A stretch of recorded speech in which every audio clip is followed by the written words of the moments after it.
বিসমিল্লাহির রহমানির রহিম। শুরু করছি পরম করুণাময় আল্লাহ তাআলার নামে, যিনি আমাদেরকে এই গল্পটি শোনার তৌফিক দান করেছেন এবং আমাকে বলার তৌফিক দান করেছেন। গল্পটি হলো এক বাবা তার সন্তানের প্রতি ভালোবাসা। একদিন এক বৃদ্ধ বাবা তার ছেলেকে নিয়ে বসেছিলেন। বাবা দেখতে পায় আকাশে কতগুলো পাখি উড়ে যাচ্ছে। তিনি ছেলেকে জিজ্ঞেস করলেন, এইটা কি বাবা? ছেলে উত্তর দিল, পাখি। বৃদ্ধ আবারও জিজ্ঞেস করলো, এইটা কি?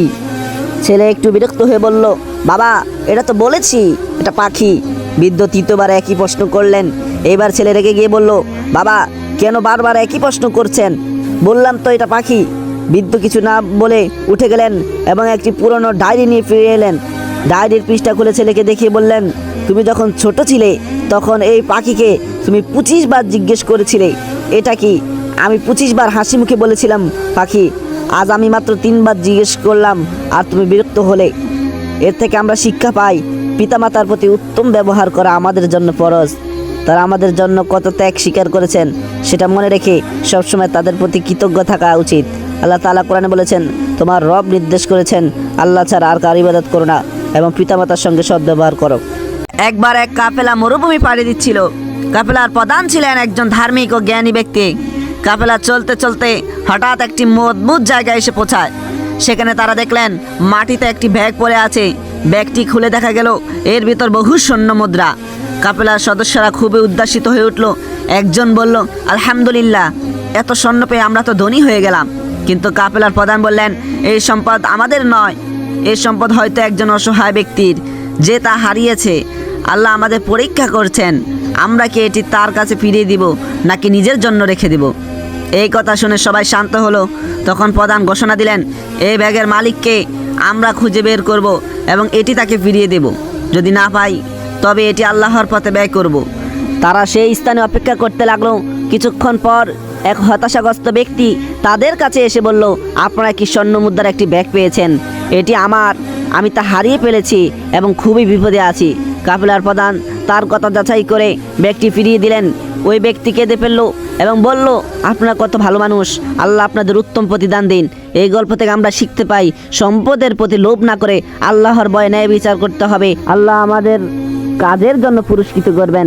নিশ্চয় আল্লাহ সুবিচারকারীদের ভালোবাসেন। সূরাতুল মায়েদা 42 নং আয়াত। এক গ্রামে 3 ভাই ছিল, যারা প্রত্যেকে আল্লাহর ইবাদত করত এবং হালাল উপার্জনের মাধ্যমে জীবিকা নির্বাহ করত। তারা সিদ্ধান্ত নিল, আল্লাহর পথে উপার্জনের একটি অংশ তারা আল্লাহর রাস্তায় খরচ করবে। 3 ভাইয়ের মধ্যে বড় ভাই একজন কৃষক ছিল, মেজ ভাই ছিল একজন ব্যবসায়ী আর ছোট ভাই ছিল একজন শ্রমিক। তারা তাদের উপার্জন থেকে নিয়মিত আল্লাহর পথে দান করত। আল্লাহ তাআলা ভাবলেন তাদের পরীক্ষা করবেন, এই জন্য বড় ভাইকে পরীক্ষা করলেন। 1 বছর বড় ভাইয়ের ফসল ক্ষতিগ্রস্ত হলো। সবাই বলল, তুমি আল্লাহর পথে এত কিছু দাও, তাই হয়তো এই দুর্যোগ। বড় ভাই উত্তর দিল, আল্লাহ যেটা দিয়েছেন তা তারই। পরীক্ষা নিতে তিনি কমিয়ে দিয়েছেন, তবে আমি আমার দান কখনোই বন্ধ করব না। তখন মেজু ভাইকে পরীক্ষা করা হলো। মেজু ভাইয়ের ব্যবসায় বড় ক্ষতি হলো। তিনি ভাবলেন, এই ক্ষতির পরে আমি যদি আল্লাহর পথে দান করি তাহলে আল্লাহ নিশ্চয়ই আমাকে দ্বিগুণ ফিরিয়ে দিবেন। তিনি দান বন্ধ না করে আরো উৎসাহিত হলেন। তারপরে ছোট ভাইকে পরীক্ষা করা হলো।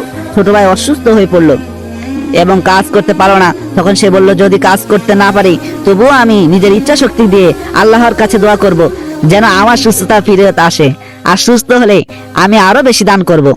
কয়েক মাস পর আল্লাহ 3 ভাইয়ের প্রতি রহমত বর্ষণ করলেন। বড় ভাইয়ের ফসল দ্বিগুণ হলো, মেজ ভাইয়ের ব্যবসায় লাভ হলো, আর ছোট ভাই সম্পূর্ণ সুস্থ হয়ে নতুন কাজ শুরু করলো। এই গল্প থেকে আমাদের শিখায় যে আল্লাহর পথে ধৈর্য ও দান কখনো বৃথা যায় না। আল্লাহ আমাদের পরীক্ষা নেন, কিন্তু সেই পরীক্ষার পর পুরস্কার দিয়ে থাকেন। এক ব্যক্তি একদিন গভীর রাতে একটি ধনী ব্যক্তির বাড়িতে চুরি করতে ঢুকলো। ঘরে প্রবেশ করার পর সে একটি কোরআনের কপি দেখতে পেল। চোরটি ভাবলো, চুরি করার আগে একটু দেখি এতে কি লেখা আছে। সে কোরআন খুলে পড়া শুরু করলো এবং পড়তে পড়তে এক জায়গায় পৌঁছালো যেখানে লেখা ছিল, নিশ্চয় আল্লাহ তাআলা তওবাকারীদের ভালোবাসেন এবং পবিত্রতা প্রাপ্তদের ভালোবাসেন। সূরা আল বাকারা 222 নং আয়াত। এই আয়াত তার অন্তরে এমন প্রভাব ফেললো, সে কাঁদতে শুরু করলো। সে চুরি করা ছেড়ে দিল। সে চুরি থেকে বিরত থাকলো এবং আল্লাহর কাছে তওবা করলো। পরবর্তীতে সে সৎ জীবন যাপন শুরু করলো। এই গল্প আমাদের শেখায়, আল্লাহর কালাম মানুষকে অন্তরের পরিবর্তন করে এবং তাওবার দরজা সব সময় খোলা। আল্লাহ তাআলা তাওবাকারীদের ভালোবাসেন এবং আমাদেরকে এটাই শিখান যে আল্লাহ তাআলা সকল গুনাহ ক্ষমা করে দেন যদি আল্লাহর কাছে তওবা করে মাপ চাওয়া হয়। এক গ্রামের এক দরিদ্র কৃষক ছিল। তার একমাত্র সম্বল ছিল একটি ছোট গরু। প্রতিদিন ভোরে গরুটি নিয়ে মাঠে যেত এবং সারাদিন খাটুনি করে পরিবার চালাতো। একদিন সকালে গরুটি হঠাৎ অসুস্থ হয়ে পড়ল। কৃষক দিশেহারা হয়ে গ্রামবাসীর কাছে সাহায্য চাইতে লাগলো। কেউ বলল গরুটি বুড়ো হয়ে গেছে, আর কাজ হবে না। কেউ আবার উপহাস করলো। তবে গ্রামের এক বৃদ্ধ এসে বলল, তোমার গরুটি অনেক দিন ধরে তোমার সঙ্গী, যত্ন নাও, এটা আবার সুস্থ হয়ে যাবে। বৃদ্ধের কথা শুনে কৃষক গরুটির চিকিৎসার ব্যবস্থা করলো। কয়েকদিনের মধ্যে গরুটি আবার সুস্থ হলো। কৃষক আনন্দে ভরে উঠল। সে বুঝলো ভালোবাসা ও যত্নের চেয়ে বড় কোনো সম্পদ নেই। এর থেকে আমরা শিক্ষা পাই, সময় যত কঠিন না হোক, ভালোবাসা ও বিশ্বাস সবকিছু জিতিয়ে দিতে পারে। একবার এক দরিদ্র কৃষক তার ছেলেকে নিয়ে বাজারে গেলেন। বাজারে গিয়ে তিনি একটি ছোট মাটির পাত্র কিনলেন। পথে ছেলেটি জিজ্ঞেস করলো, বাবা, আপনি এই মাটির পাত্র দিয়ে কি করবেন?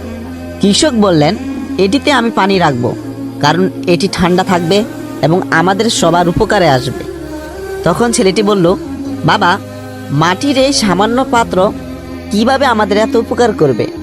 কৃষক হেসে বললেন, বাবা, আল্লাহ যেমন সামান্য বৃষ্টির ফোঁটায় বড় নদী তৈরি করেন, তেমনি আমাদের ছোট কাজেও বড় বরকত হতে পারে। আমরা যদি ছোট জিনিসদের কদর করি, আল্লাহ তাতে বড় উপহার দান করেন। এই গল্প থেকে আমরা শিক্ষা পাই, ছোট কাজকে অবহেলা করা উচিত নয়, কারণ আল্লাহর কাছে প্রতিটি কাজের গুরুত্ব রয়েছে।